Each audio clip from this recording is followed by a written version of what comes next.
चकुली आणि अमरने त्याचे दप्तर उलटे केले तर त्यातून दोरे, विटा, खडे यासारख्या बऱ्याच काही गोष्टी निघाल्या. त्यातूनच एक आंब्याची कोय निघाली. मग चकुलीने विचारले, आकाश हे काय आहे? आकाश म्हणाला, ही पिपाणी आहे. अमर त्या पिपाणीकडे पाहतच होता.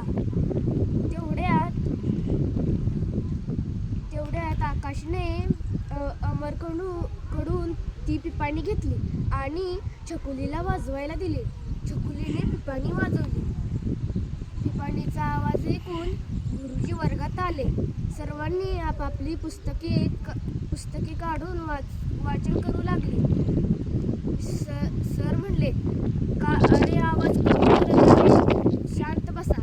सरांनी छकुली आणि आकाशला सांगितले. सरांनी आकाश आणि छकुलीला विचारले. छकुली घाबरत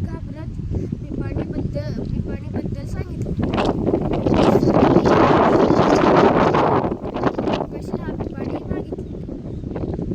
सरांनी पिपाणी वाजवली, पण पिपाणी वाजलीच नाही.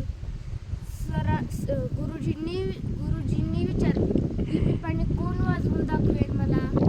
सर्व मुले जागेवरनं उठली आणि म्हणाली, मी